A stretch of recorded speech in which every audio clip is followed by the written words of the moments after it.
तो हम बात करते हैं यार global and Indian climate initiatives की।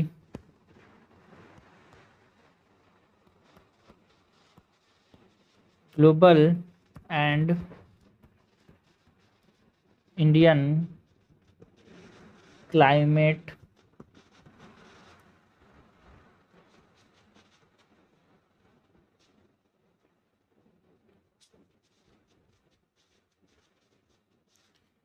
ये 2025 के अंदर हमारे पास कौन कौन से ग्लोबल इंडियन क्लाइमेट इनिशिएटिव्स लिए गए थे जो कि हमको पूछा जा सकता है यार प्रीलिम्स और मेंस में, उसकी बात करते हैं। सबसे पहले तो यहाँ पे हम बात करेंगे अबाउट जो आईसीजे इंडियन है ना, आईसीजे है, that is international court of justice, उसके जो लैंडमार्क क्लाइमेट रूलिंग है उसके बारे में बात करेंगे। सो ICJ landmark climate ruling,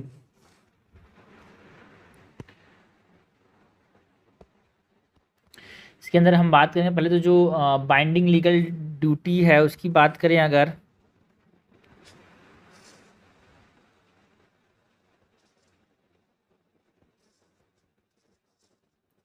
binding legal duty से अगर हम बात करें तो यहाँ पे climate action as an legal obligation बताया है भाई Indian court, international court of justice ने। Climate action as legal obligation, and दूसरा arises from international treaties and human rights. यहाँ पे है ना जो लीगल ड्यूटी है यहाँ पे वो कहाँ से आता है भाई, जो international treaties and human right laws हैं उनसे आता है। Arises from international treaties and human rights law. Next जो इंटरनेशनली रॉन्गफुल एक्ट्स हैं उसके बारे में इसने बात की यार। Internationally wrongful acts, internationally wrongful acts की बात करें तो इसमें हमारे पास fossil fuel production and subsidies की बात करते हैं। Fossil fuel production and subsidies है ना, attracting state responsibilities for harm, ये सब रॉन्गफुल एक्ट्स हैं भाई। Attracting state responsibility for harm, and तीसरा जो यहाँ पे हमारे पास आईसीजे जो लैंडमार्क क्लाइमेट रूलिंग के अंदर बात की है वो बात की अबाउट ग्लोबल कोऑपरेशन की।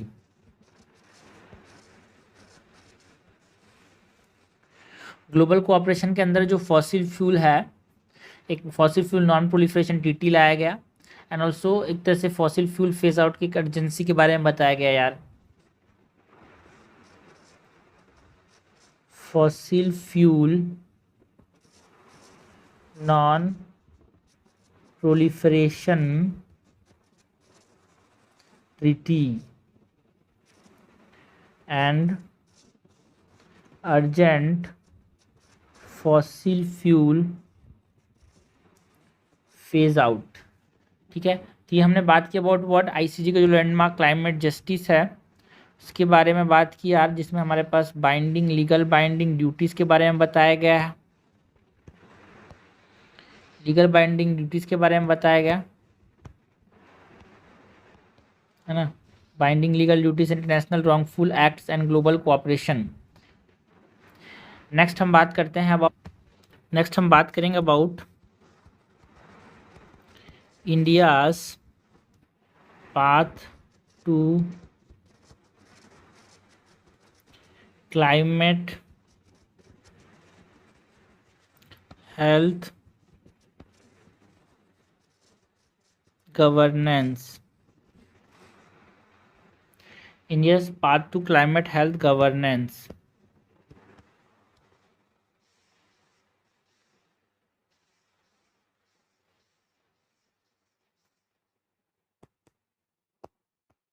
जिसमें हम बात करते हैं about Belem health action plan की।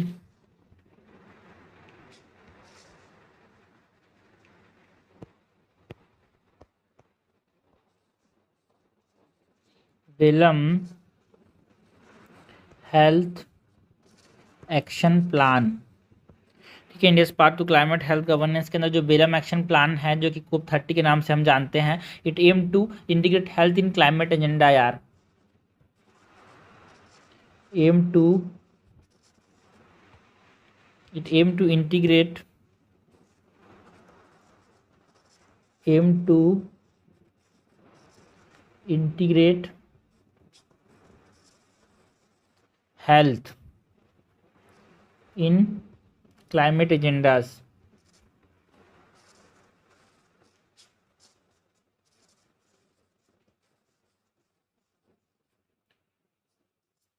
दूसरा है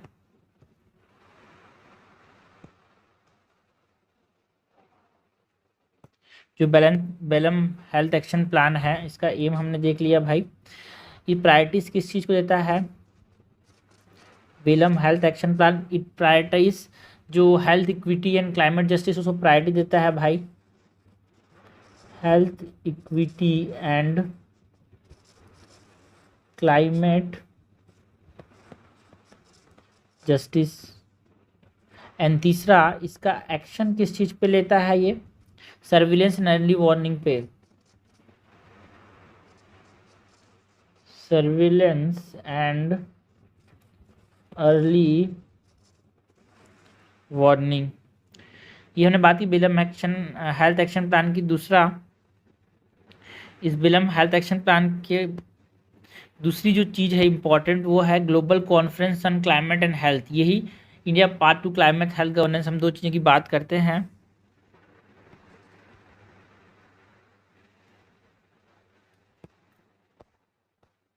and global conference on climate and health. इस ग्लोबल कॉन्फ्रेंस का जो वेन्यू था वो क्या था? ब्राज़ीला। कहाँ पे है? ब्राज़ील के अंदर। होस्ट कौन कर रहा था? Government of Brazil, WHO and PAHO, government of Brazil, WHO and PAHO। And outcome क्या आया भाई हमारे पास? जो global conference on climate health है इसका ATACH कमिटमेंट्स, ATACH कमिटमेंट्स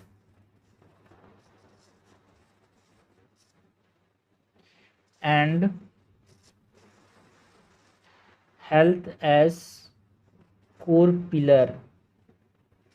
ये यहाँ पे बात की गई भाई, ठीक है।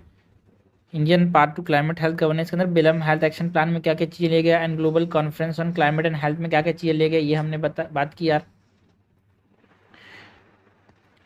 नेक्स्ट हम बात करते हैं about India's climate finance taxonomy की।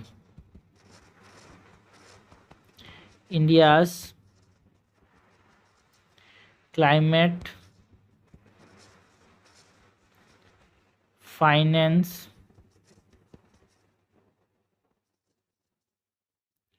Taxonomy, India's climate finance taxonomy की बात करें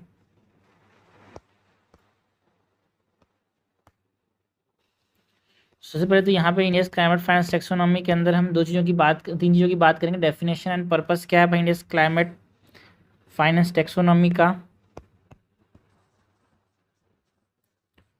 definition and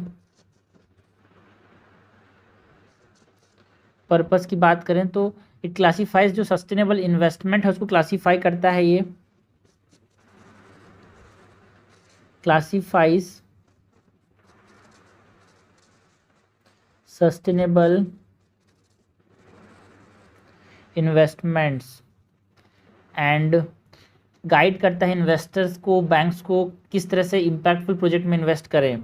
so guides investors and banks to impactful projects। Definition के बाद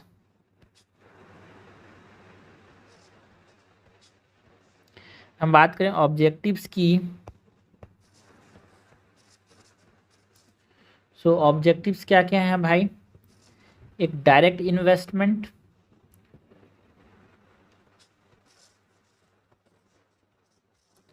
direct investment to clean energy. दूसरा, to support the net zero. Target हमारा जो है 2070 तक का जो गोल है उसको सपोर्ट करना है भाई। Support net zero by 2070 goal and prevent green washing.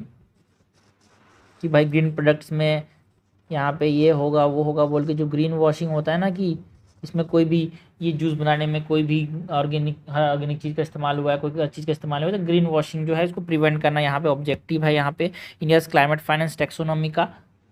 And तीसरा, यहाँ पे ये एक्टिविटी जो क्लासीफाई करता है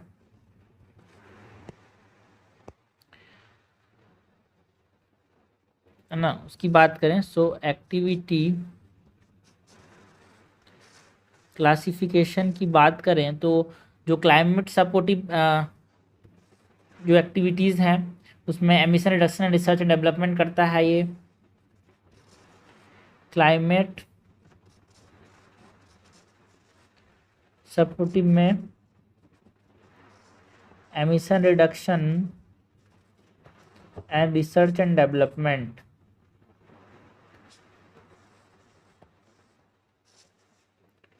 एंड दूसरा जो है ट्रांजिशन सपोर्टिव।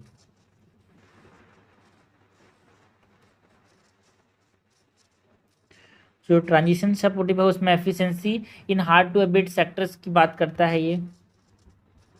उसमें एफिशिएंसी लाएंगे जिसमें हम कम नहीं कर पा रहे हैं, hard to abate like coal, electricity, hard to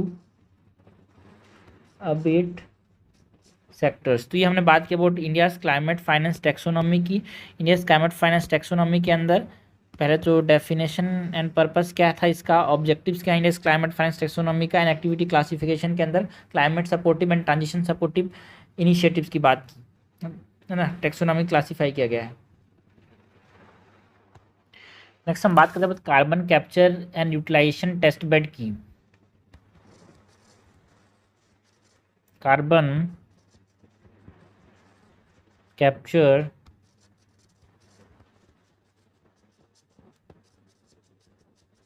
and utilisation, जिसको हम CCU बोलते हैं शॉर्ट में।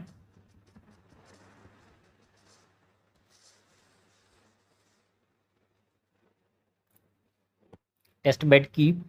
सो इसके अंदर सबसे पहले तो हम बात करते हैं जो कार्बन कैप्चर एंड यूटिलाइजेशन की जो सीमेंट क्लस्टर है उसकी।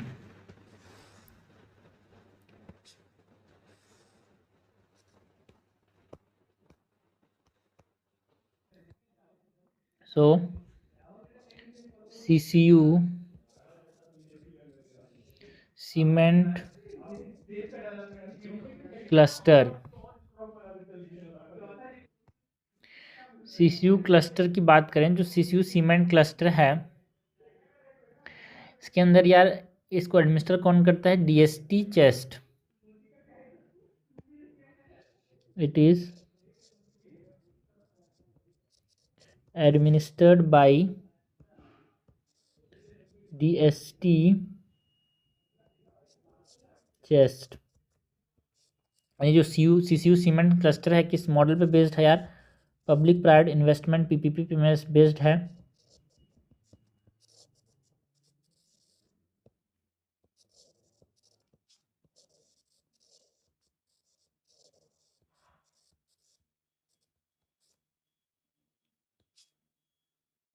Public private partnership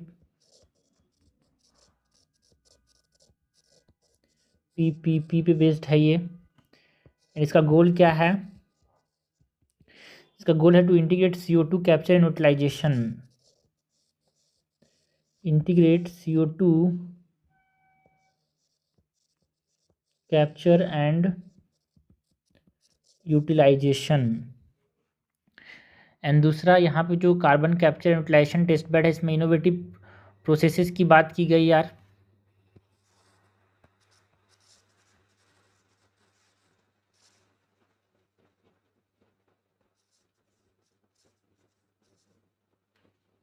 innovative processes की बात करें तो हम बात करते हैं अबाउट ऑक्सीजन एनहांस कैल्सिनेशन की,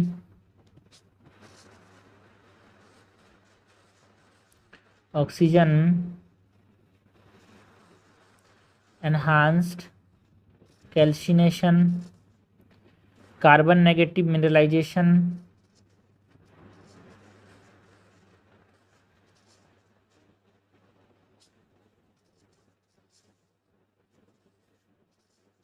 and vacuum swing absorption.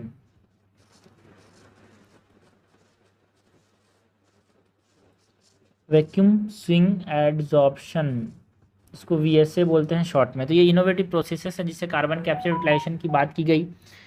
Significance क्या है भाई कार्बन कैप्चर यूटिलाइजेशन का?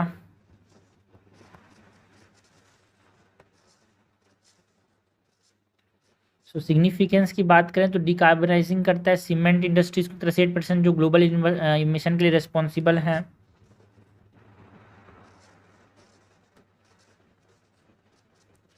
डिकार्बनाइजिंग cement which is responsible for 8% of global emission. And इसका सिग्निफिकेंस क्या है? Strengthen the indigenous technology,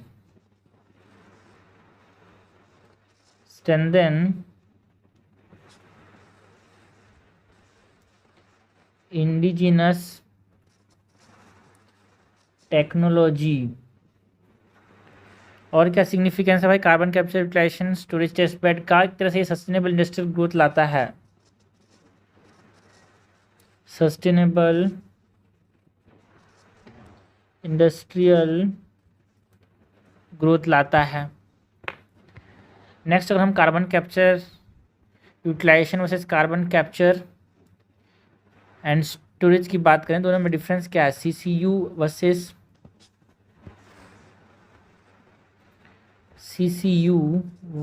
CCS। सो जो कार्बन कैप्चर यूटिलाइजेशन है वहाँ पे इसमें CO2 एज अ सोर्स मतलब रिसोर्स के तौर में देखा जा रहा है, उसको यूटिलाइज किया जा रहा है, CO2 एज रिसोर्स। तो एक तरह से रिवेन्यू जनरेटिंग है, ये रिवेन्यू जनरेटिंग हो गया। एंड जो CCS है कार्बन कैप्चर एंड स्टोरेज, ये CO2 को स्टोर करता है, so it is cost intensive. ये हमने बात की अबाउट व्हाट, ये हमने बात की about carbon capture utilisation test bed की, जिसमें हमने 3 चीज़ों की बात की यार। CCU सीमेंट क्लस्टर पे क्या ध्यान दिया गया कि सीमेंट बहुत ज़्यादा इमिशन करता है, उसको यहाँ पे कैसे हम लोग कम करना है। इनोवेटिव प्रोसेसेस की बात की, सिग्निफिकेंस देखा हमने, CCU वर्सेस CCS में क्या डिफरेंस होता है ये हमने बताया। और जो शुरुआत में मैंने ICG के बारे में बात की थी, शुरुआत में ICG लैंडमार्क जो क्लाइमेट रूलिंग है, इंटरनेशनल कोड ऑफ जस्टिस के बारे में हम बात कर सकते हैं यार कि ICG की क्या क्या होता है, इसका क्या रोल है, क्या कंपोजिशन है, क्या लोकेशन है, ये हमसे कभी कभी पूछा जाता है। So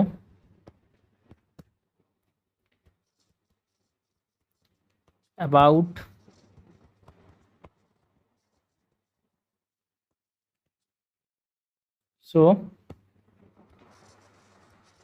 about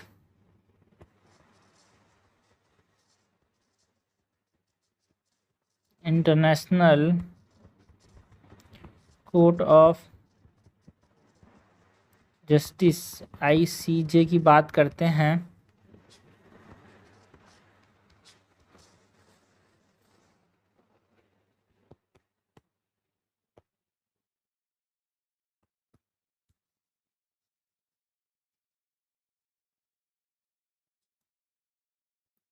so international court of justice जो है इसका रोल क्या है भाई?